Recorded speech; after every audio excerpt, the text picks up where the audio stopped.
اللہ سے زیادہ کس کو پتہ ہے کہ آپ کے مسئلے کیا ہیں؟ اللہ کو تو یہ بھی پتہ ہے کہ آپ نے فیوچر میں کون سی دعا کرنی ہے، آپ نے اگلے گھنٹے کون سی دعا کرنی ہے، آپ کو مسئلہ کون سے آنے والا ہے، یہ بھی اللہ کو پتہ ہے۔ آپ دیکھیں کہ دنیا کا بیسٹ ڈے 9 ذی الحج، علماء اس پہ کافی جو ہے وہ کنسنسس ہے، اور بیسٹ ڈے پہ جو بیسٹ دعا نبی صلی اللہ علیہ وسلم نے سکھائی وہ ہے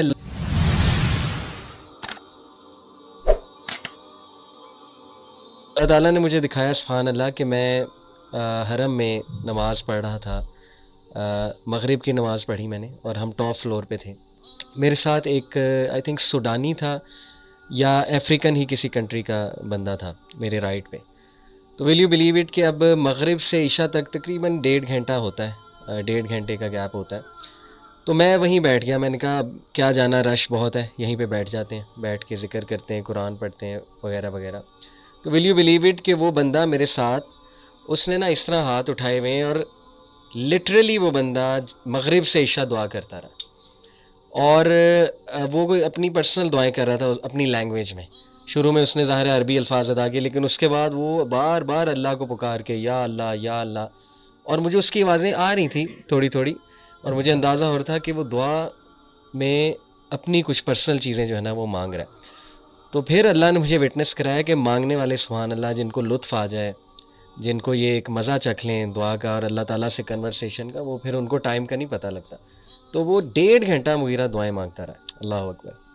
تو اسی سے سٹارٹ کرتے ہیں کہ یہ دعا کا فلسفہ، یہ کیا، یہ لطف کیا ہے جو کچھ لوگ چکھ لیتے ہیں۔ اللہ تعالیٰ ہمیں بھی یہ مزہ دیں، آمین یا رب العالمین۔ بسم اللہ الرحمن الرحیم، الحمدللہ والصلاۃ والسلام علی رسول اللہ وبعد۔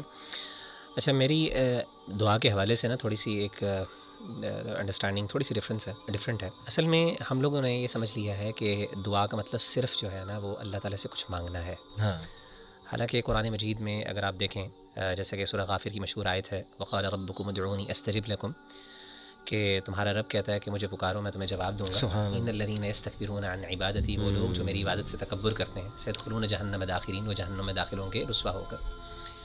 اس آیت میں اللہ تعالیٰ نے دعا کو عبادت کہا ہے۔ تو ہم لوگوں نے سمجھا ہے کہ یعنی عبادت، خاص طور پہ دعا کے معنی میں عام طور پہ یہ سمجھتے ہیں کہ یہ بیسکلی ایک کانٹریکٹ ہے اللہ تعالیٰ سے، یعنی کچھ لین دین کا معاملہ ہے، یعنی ایک کمرشل ایکٹیویٹی ہم نے بنا لی یہ سوچ ہے کہ جب بھی ہم نے 90% اللہ کے سامنے جانا ہے، دعا مانگنی ہے، تو ہم نے تبھی جانا ہے جب ہمارے پاس کوئی نہ کوئی مانگنے کے لیے چیز ہے۔ تو دعا یہ نہیں ہے، دعا ایک عبادت ہے، یعنی اگر آپ کے پاس نہیں بھی ہے کچھ مانگنے کے لیے بالفرض، تو پھر بھی آپ نے مانگنی ہے، پھر بھی آپ نے عبادت کرنی ہے۔ بے شک۔ دیکھیں بہت سے ایسے لوگ ہیں جو اپنے آپ کو اللہ معاف کرے سیلف سفیشینٹ سمجھتے ہیں، جیسے کہ قرآن مجید نے بھی ایسے شخص کے بارے میں بات کی نا، الرآہ استغنی، بالکل صحیح، کہ اس نے سمجھا کہ میں مستغنی ہوں، یعنی مجھے کسی چیز کی ضرورت نہیں ہے۔ صحیح ہے۔ یعنی میں نے ایکچوئل میں کچھ لوگوں کو دیکھا ہے کہ اللہ نے اتنی نعمتیں ان کو دی ہیں، ہر طرح کی نعمت ان کے پاس ہے، کہ they don't have apparently any reason to actually cry in front of اللہ سبحانہ و تعالیٰ۔ ان کے پاس کوئی ریزن نہیں ہے، اور وہ سمجھتے ہیں میں کیوں مانگوں اللہ سے جب مجھے ضرورت نہیں ہے کچھ۔ تو انفارچونیٹلی مسئلہ یہ ہے کہ وہ دعا کے فلسفے کو نہیں سمجھے۔ دعا عبادت ہے، عبادت کا کاز صرف یعنی اگر آپ کو کوئی چیز چاہیے تبھی آپ نے نہیں، یعنی آپ نے نماز پڑھنی ہے تو صرف تب نہیں پڑھنی جب آپ کو کوئی چیز چاہیے۔ تو اللہ کے رسول صلی اللہ علیہ وسلم سبحان اللہ، ضروری نہیں کہ he was actually asking Allah for some thing, صرف اللہ کا شکر ادا کرنا، اللہ تعالیٰ کا حمد بیان کرنا، الحمدللہ، اللہ اکبر، اللہ کا ذکر کرتے رہنا دعا کے اندر ہاتھ اٹھا کے، that's it, that's also a دعا۔ اور پھر اگر آپ اس معنی میں لیں تو پھر تو سبحان اللہ، پھر اسکائی از دی لمٹ، کیا بات، اس میں کوئی نہیں۔ اور علی بھائی اس میں پھر اسی وجہ سے یہ جو کہ فلسفے کی غلطی، یعنی جو ہم نے اس کی غلط، یعنی اس کو غلط سمجھا، اس کا نقصان کیا ہوا؟ اس کا نقصان یہ ہوا کہ ہم نے پھر نہ سمجھ لیا کہ دعا کی قبولیت کا مفہوم ہی یہی ہے کہ جب تک جو ہم مانگ رہے ہیں ہمیں ملتا جائے، کیونکہ ہم نے اس کو ایک کمرشل ایک ایکٹیویٹی اور پروسیس سمجھ لیا نا۔ تو یعنی ہمارے نزدیک پھر دعا کا کانسیپٹ ریڈیوس ہو کے لین دین پر آ گیا۔ تو جب تک مجھے کچھ نہ کچھ مل رہا ہے تب تک میری دعا قبول ہو رہی ہے، اور جب تک مجھے نہیں ملا بظاہر اپیرنٹلی جو میں مانگ رہا ہوں، اس کا مطلب میری دعا بھی نہیں قبول ہو رہی۔ میں نے عرفات والے دن بھی مغیرہ دیکھا کہ ماشاءاللہ ایک تو وہاں پہ وہ جگہ ایسی ہے، اور انشاءاللہ اللہ آپ کو بھی لے جائے، آپ کو یہ احساس ہوگا وہاں جا کے کہ وہاں پہ نا ایک ہر کوئی لگا ہوتا ہے، اور کچھ لوگوں کا رونا دیکھ کے تو آپ کا ایمان بھی تازہ ہو جاتا ہے کہ جس طرح وہ دعا کر رہے ہوتے ہیں، اور ماشاءاللہ واقعی کئی گھنٹے لوگ ہاتھ ریس کر کے کر بھی لیتے ہیں ماشاءاللہ، اور الحمدللہ میں نے بھی ٹرائی کیا۔ تو مجھے ایک بات یاد آئی مغیرہ بڑی زبردست، کہ جو آپ نے یہ بات کی نا دعا کا اصل فلسفہ سمجھنا ہے کہ یہ ہے کیا۔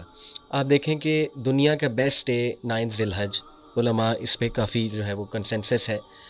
اور بیسٹ ڈے پہ جو بیسٹ دعا نبی صلی اللہ علیہ وسلم نے سکھائی وہ ہے لا الہ الا اللہ وحدہ لا شریک لہ لہ الملک و لہ الحمد وہو علی کل شیء اس میں قدیر. ظاہر کیا چیز ہے مانگنے کے لیے؟ اس میں طلب ہے ہی نہیں, اس میں تو مانگنا کچھ ہے ہی نہیں. مطلب ہم عام لوگوں کو بتائیں نا کہ یہ بیسٹ دعا, کہیں گے نہیں یہ دعا نہیں ہے, یہ تو ذکر ہے. اب نبی صلی اللہ علیہ وسلم نے کہا یہ دعا, اور یہی دعا میرے باقی بھائیوں نے, تمام انبیاء نے یہی دعا اس دن کی. تو شیخ انس کو بھی میں ایک دن وہ بتا رہے تھے دعا کے ہی ٹاپک پہ, تو انہوں نے بڑی خوبصورت بات کی. انہوں نے کہا کہ دیکھیں آپ تمام انبیاء کی دعائیں دیکھیں, ان میں دو چیزیں آپ کو ملیں گی, ایک توحید کا اقرار, ایک اپنی عاجزی کا اقرار. اور انہوں نے پھر وہ دعا حضرت یونس علیہ السلام کی کہ لا الہ الا انت سبحانک. اس میں بھی دیکھیں کیا مانگ رہے ہیں, کچھ اس میں طلب تو ہے ہی نہیں کہ مجھے مچھلی کے پیٹ سے نکال دے, ٹھیک ہے نا, صرف اللہ کی توحید کا خالص اقرار ہے اور اپنی مسٹیک کا اقرار ہے, اپنی عاجزی کا اقرار ہے. اچھا علی بھائی, اگر آپ پریکٹیکلی بھی سوچیں نا کہ جب بندہ واقعی بڑا دل سے دعا مانگنا کے لیے اللہ کے سامنے حاضر ہوتا ہے نا, کبھی اللہ توفیق دے ایک بندے کو ایسے موقع پر رات کو انسان اٹھے تہجد میں نماز پڑھے, جی ہاں, جی ہاں, تو اکثر اوقات ایسا ہوتا ہے کہ جب انسان اللہ کے سامنے پیش ہوتا ہے نا تو انسان کی زبان چلتی ہی نہیں ہے. یعنی وہ اللہ کے سامنے ایک کھڑے ہو کے ایک ہیبت جو انسان کو محسوس ہوتی ہے, انسان کی زبان چلنا بند ہو جاتی ہے, انسان کو سمجھ نہیں آتا میں کیا مانگوں. اور وہ عاجزی اور انکساری جو ہوتی ہے نا وہ انسان کی آنکھوں سے آنسو نکال دیتی ہے. یہ بہت بڑی بات ہے, مطلب میرا خود ایکسپیرینس ہے. کئی دفعہ میں بڑا جناب شوق سے ذوق سے اللہ کے سامنے کھڑا ہوا کہ جی میں نے کچھ آج مانگنا ہے, اور ذہن میں بہت سی لمبی لسٹ ہوتی ہے, بس آ جا کے انسان یہی پکار سکتا ہے اللہ میرے پاس تو کچھ نہیں, میں تیرے سامنے حاضر ہوں, مجھے پتہ نہیں میں کیا مانوں.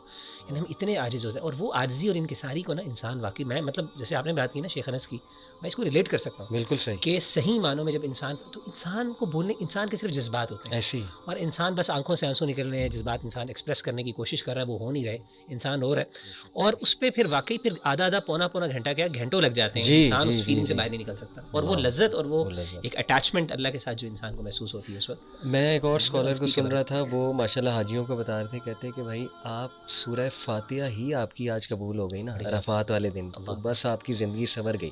تو وہ کہتے یہی پڑھی جانا, ایک تو لا الہ الا اللہ وحدہ لا شریک لہ تو ہے ہی, سورہ فاتحہ بار بار پڑھو, تب تک پڑھو جب تک آپ اللہ سے کنیکٹ نہ کر جو, آپ کو یہ محسوس نہ ہو کہ واقعی میرا کنیکشن ڈیولپ ہو گیا.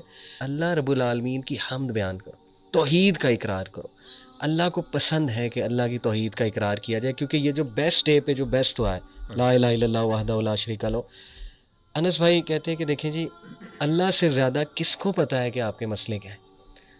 اللہ کو تو یہ بھی پتہ ہے کہ آپ نے فیوچر میں کون سی دعا کرنی ہے, آپ نے اگلے گھنٹے کون سی دعا کرنی ہے, آپ کو مسئلہ کون سے آنے والا ہے, یہ بھی اللہ کو پتہ ہے. اللہ اکبر. تو اللہ کے سامنے سر گڑ گڑا کر اس کی توحید کا اقرار کریں اور اپنی عاجزی کا اقرار کریں. اللہ تعالیٰ سے بہتر کوئی نہیں جانتا آپ کا مسئلہ حل کیسے ہوگا. تو واقعی اگر آپ انبیاء کی دعائیں دیکھیں, ان میں یہی دو چیزیں بار بار ہمیں ملتی ہیں, ایک توحید کا اقرار اور ایک اپنی عاجزی کا اقرار. آپ دیکھ لیں کہ ابراہیم علیہ السلام کی دعائیں دیکھ لیں, زکریا علیہ السلام کی دعائیں آپ دیکھ لیں, ایون جو ایوب علیہ السلام جو کافی سخت علیل تھے, ان کی دعا آپ دیکھ لیں, ربی انی مسنی الضر وانت ارحم الراحمین. وہ واسطہ دے رہے ہیں اللہ کو, اقرار کر رہے ہیں اللہ کا کہ اللہ آپ ارحم الراحمین ہیں, آپ سب سے زیادہ رحم کرنے والے ہیں.